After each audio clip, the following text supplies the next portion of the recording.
I've often wondered which moment truly marked the beginning of my downfall. Was it when I first kissed Chidi? When I lied to Femi's face? Or was it much earlier, when I convinced myself that a man and woman could be just friends without consequences? Now, staring at the 2 pink lines on the pregnancy test, I have my answer. The plastic stick trembles in my hand as morning light filters through my bathroom window. 6 weeks. In exactly 6 weeks, I'm supposed to walk down the aisle in a white dress that cost more than 3 months' salary at Lagos University Teaching Hospital. 6 weeks until I marry Femi, the man who has loved me faithfully for 7 years. 6 weeks to decide whether to destroy him with the truth. I am carrying another man's child. Not just any man, Chidi, my best friend since childhood. I'm Dr. Amara Okafor, 32 years old, respected gynecologist, and in this moment, I've never felt more like a fraud. My phone buzzes on the sink counter. Femi's smiling face appears on the screen, the same smile that had my heart racing 7 years ago, the same smile I am about to break. Good morning, beautiful. Just checking if we're still on for cake tasting at 2, his message reads. I drop the test as if it burns my fingers. It clatters into the sink, the sound echoing accusingly in the tiled bathroom. Somehow, this tiny piece of plastic holds the power to unravel 3 lives. Mine, Femi's, and Chidi's. 4 lives if I count the one growing inside me. I wrap the test in tissue paper and bury it deep in the trash bin. After splashing cold water on my face, I dress quickly in my navy blue pantsuit and white blouse, doctor's armor. I need to get to work, to lose myself in the problems of others instead of confronting my own. The morning traffic in Lagos is mercifully light as my car winds through the streets toward the hospital. As I drive, my mind drifts back to another morning years ago, the day I left for university. Chidi had walked me to my parents' car, his eyes slightly red, though he denied crying. "You're going to be the best doctor Lagos has ever seen," he had said, pride gleaming in his eyes. "And you'll design buildings that will change the skyline of this city," I'd replied, bumping my shoulder against his. We'd been inseparable since age 6. When he defended me against neighborhood bullies who stole my notebook. What began as childhood friendship had evolved into something deep and unshakable, or so I thought. When we hugged goodbye that morning before university, neither of us imagined how our paths would diverge. "We'll call every day," I had promised. Every single day, he'd echoed, holding me longer than usual. We didn't, of course. Life intervened. New friends, demanding studies, the distance. Our daily calls became weekly, then monthly, then occasional. But whenever we did connect, it was as if no time had passed at all. I pull into the hospital parking lot, forcing my thoughts back to the present. The weight of my secret presses against my chest as I walk through the sliding doors. The familiar antiseptic smell hits me, and my stomach lurches. Morning sickness or guilt? Perhaps both. My colleague Ngozi looks up from the nurse's station. "Amara, you look terrible. Rough morning?" If only she knew. "Just wedding jitters," I lie. 6 weeks to go, right? Femi must be over the moon. I nod mechanically, unable to form words. Femi. Sweet, patient, devoted Femi, who has never given me a reason to doubt his love. The man who held me through medical school exams, residency exhaustion, my father's death. The man who deserves infinitely better than what I've done to him. My pager beeps. Emergency in delivery room 3. For the next 2 hours, I focus entirely on saving a mother and her premature baby. The surgery is intense, requiring every bit of my training and concentration. Blood, sweat, life, and death. this is where I belong, where I make sense, not in the mess of my personal life. After a successful delivery, I scrub out, my surgical mask hiding the tears that suddenly spring to my eyes. The mother had clutched her husband's hand throughout the procedure, her trust in him absolute. A trust I had violated in my own relationship. How did I get here? The question loops in my mind as I walk to my office. 3 years ago, everything changed. I had just finished my residency, settled into my apartment in Lekki, and Femi and I were serious, but hadn't yet discussed marriage.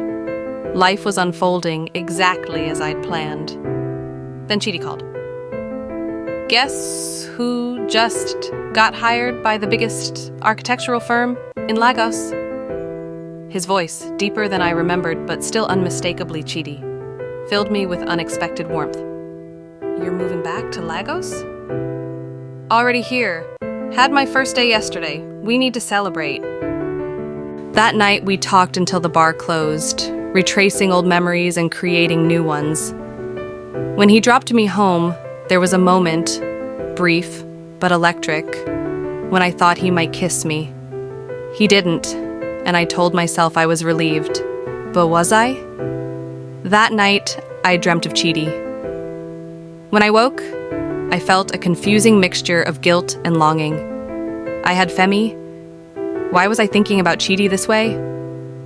I mentioned meeting Chidi to Femi the next day, keeping my tone casual.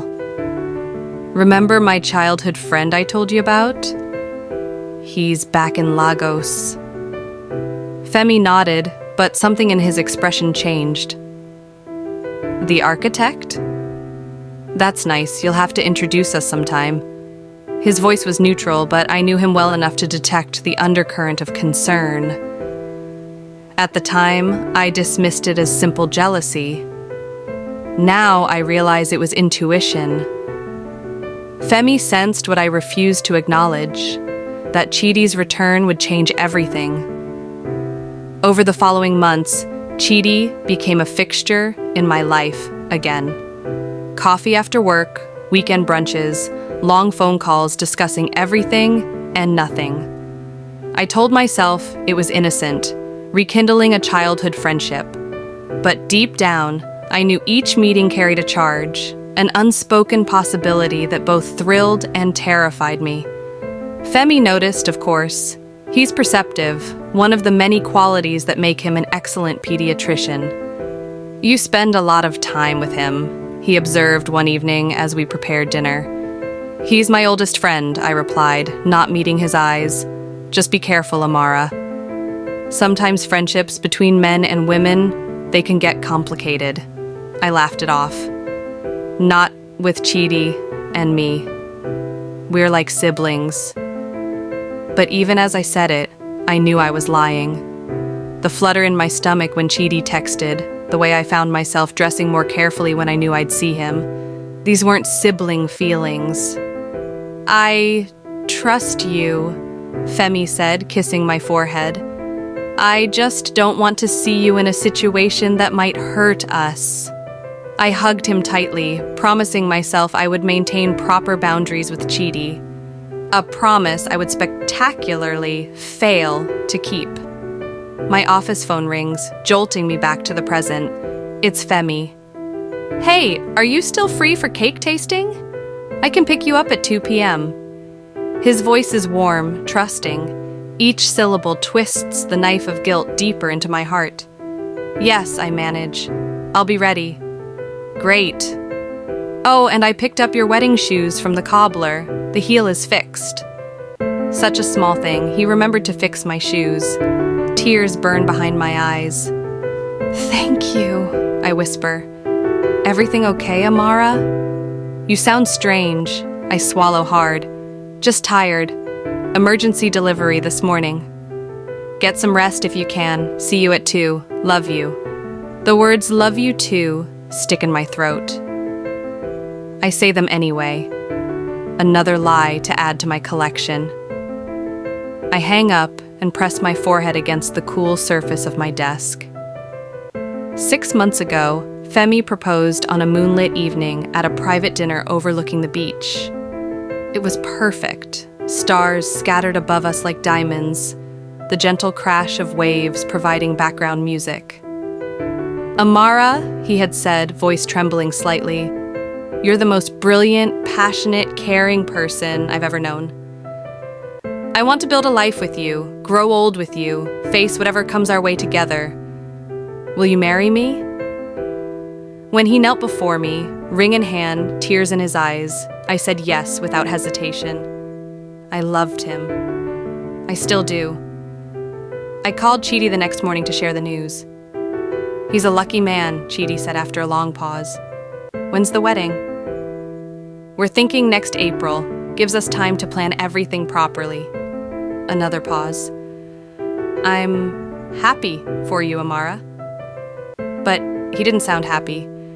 And part of me, a small, secret part, was glad. That gladness should have been my first warning. 2 weeks later, Chidi and I were having drinks after a stressful work day for both of us. Femi was at a medical conference in Abuja. The conversation flowed easily, fueled by wine and nostalgia. "Remember when we swore we'd marry each other if we were both single at 30? Chidi said suddenly. I laughed nervously. "We were 15, and technically I'm not 30 yet. But you won't be single when you are." His eyes held mine. I missed my chance, didn't I? The air between us charged with unspoken feelings. I should have left then. I should have recognized the danger, made an excuse, gone home to call Femi. Instead, I stayed. "Chidi, I know, I shouldn't say these things. You're engaged, but seeing you with him, it's killing me, Amara." He reached across the table, his fingers brushing mine. The touch sent electricity up my arm. "I've loved you since we were kids," he continued, voice low. I was too scared to say it then, too scared to lose what we had. And now I've waited too long. My heart hammered against my ribs. "Why are you telling me this now?" "Because I'll never forgive myself if I don't. Because I need you to know before you marry him." I should have stopped him when he drove me home. I should have said goodnight at the door. Instead, I invited him in for coffee. I should have backed away when he touched my face. Instead, I kissed him back. One kiss became many, and soon we were tangled together on my couch, years of unspoken desire finally finding expression. That night crossed a line that could never be uncrossed. What followed was 2 months of secret meetings, passionate encounters, and crushing guilt. Each time, I promised myself it was the last time. Each time, I failed. At 2 p.m. sharp, Femi's silver Toyota pulls up outside the hospital.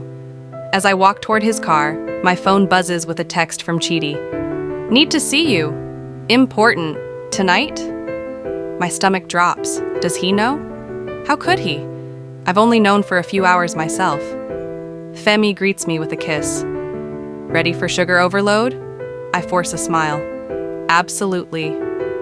At the cake shop, the owner presents us with 6 samples. Femi jokes with her, his easy charm making her blush. That's my fiancé, genuinely kind to everyone he meets. Not calculating, not strategic, just good. "What do you think of the red velvet?" he asks, watching my face carefully. I realize I've been silent through most of the tasting, my thoughts elsewhere. "It's good," I say, forcing enthusiasm. "Maybe we should try the chocolate next?" Femi frowns slightly. "We already did." "Amara, what's going on? You've been distracted all day." "Just work stress," I lie, hating myself a little more. He takes my hand across the table. "Whatever it is, you can tell me." That's what partners do, face things together. For a wild moment, I consider confessing everything right there in the cake shop. Wouldn't that be fitting? Destroying our wedding plans surrounded by tiered confections and fondant flowers. Instead, I squeeze his hand and say, "You're right. I'll tell you everything, but not here, not now." Relief floods his face. He thinks I'm just stressed about work, maybe worried about the wedding details. He has no idea his world is about to implode. After the cake tasting, I plead a headache and ask Femi to drop me home. I need to think, to decide what to do about this pregnancy that threatens to destroy multiple lives. In my apartment, I pace the living room, rehearsing what to say to Chidi. When the doorbell rings at 7 p.m., my heart leaps into my throat. Chidi arrives with takeout and a bottle of wine. "You've been distant," he says, setting the food on my dining table. "Is everything okay?" I can't meet his eyes. This man, who has known me since childhood, who can read my expressions better than anyone, will see the truth before I speak it. "I'm pregnant." The container of jollof rice slips from his hands, landing with a soft thud on the carpet. Neither of us moves to pick it up. Is it? "It's yours," I confirm, finally looking up. His expression cycles through shock, confusion, and then, most devastatingly, joy. He takes 2 quick steps and pulls me into an embrace. "Amara, this changes everything." I push away from him. "Does it? I'm still engaged. The wedding is in 6 weeks." "You can't marry him now. Not carrying my child." His certainty infuriates me. "You think it's that simple? That I just call off my wedding, break Femi's heart, and run off with you?" "We've loved each other our whole lives," he insists, moving closer. "We just never got the timing right, until now." "No," I step back. "This isn't fate, Chidi. This is a mistake. My mistake. Our child isn't a mistake." I place a protective hand over my still flat stomach. "No, this baby isn't. But what we did, that was wrong. Femi trusted me, and I betrayed him. So, you'll marry him anyway? Live a lie?" The question hangs between us, heavy with implications. Can I really walk down the aisle knowing I'm pregnant with another man's child? Can I look into Femi's trusting eyes and pledge forever, when I've already broken his trust in the most fundamental way? I don't know what I'm going to do, I admit. But I need to tell Femi the truth. He deserves that much. Chidi runs a hand through his hair, his expression conflicted. "And then what?" "I want to be part of this child's life, Amara. I want to be part of your life." "I can't think about that right now. I need time." After he leaves, I stand at my balcony, watching Lagos light up for the evening. The city I've always loved suddenly feels suffocating. Every street holds memories: medical school with Femi, childhood adventures with Chidi, the life I've built, and the one I've destroyed. That night, I don't sleep. I replay every moment, every decision that led me here. Femi had warned me. He had seen what I refused to acknowledge, that the intimacy Chidi and I shared wasn't purely platonic, that our history contained unresolved feelings that threatened the present. "Nothing will happen between us," I had assured him countless times. "We're just friends." The most dangerous lie is the one you tell yourself. By morning, I know what I must do. I call Femi and ask him to come over. When he arrives, his smile fades as soon as he sees my face. "What's wrong?" I gesture for him to sit. "I need to tell you something, and it's going to hurt you. I'm so sorry." As I confess everything, the affair, the pregnancy, his expression hardens. The warmth in his eyes, which I had taken for granted for 7 years, disappears, replaced by cold disbelief. All those times I expressed concern about him. "You made me feel paranoid," he says quietly. "You made me doubt myself." "I know," I whisper. "I was wrong." "Were you ever going to tell me if you hadn't gotten pregnant?" The question cuts straight through me. Would I have? Or would I have buried my betrayal, married Femi, and pretended nothing had happened? I don't know, I admit. And that's perhaps the worst part of all. I became someone I never thought I could be. He stands, removes the engagement ring from his pocket, the ring I had left on his bedside table before coming clean, and places it on my coffee table. "I hope you find happiness, Amara. I really do. But I deserve better than this." As the door closes behind him, I don't cry. I've forfeited that right. The following days blur together. The wedding is canceled. Explanations are given to family and friends, most of the truth deliberately omitted. My parents are devastated, more by my moral failing than the broken engagement. "We raised you better than this," my mother says, disappointment etched in every line of her face. At work, rumors swirl. I immerse myself in patients' problems, working longer hours than necessary, avoiding social interactions.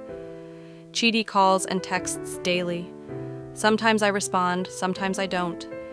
He wants us to be together, to raise our child as a family. But in the wreckage of my choices, I can't leap from one relationship to another. The foundation is too corrupt. "I need time," I tell him. "What we did was wrong, Chidi. We can't build something lasting on deception." 6 weeks after what would have been my wedding day, I sit in my doctor's office for my first ultrasound. Alone. The image on the screen, that tiny fluttering heartbeat, brings clarity. This child deserves better than parents whose relationship began in betrayal. I will love this baby fiercely, provide everything they need, and I will teach them about integrity, about how the choices we make when no one is watching define who we truly are. Maybe someday Chidi and I can find our way to a healthy relationship, one built on honesty rather than stolen moments. Maybe someday Femi will find someone worthy of his goodness. For now, I have a life growing inside me and a painful lesson learned. The boundaries I so carelessly crossed have altered the course of multiple lives. No friendship, no momentary passion was worth what it cost. In claiming that men and women could be just friends, I denied the complex emotions that existed beneath the surface of my relationship with Chidi. As I leave the clinic that day, Lagos traffic inching forward under a brilliant blue sky, I place both hands on my stomach and make a promise. "We'll do better," I whisper. "Both of us." What I've learned is simple but profound. Trust, once broken, leaves scars that never fully heal. Boundaries exist for a reason. And the lie I told myself, that Chidi and I could be just friends, was perhaps the most destructive deception of all.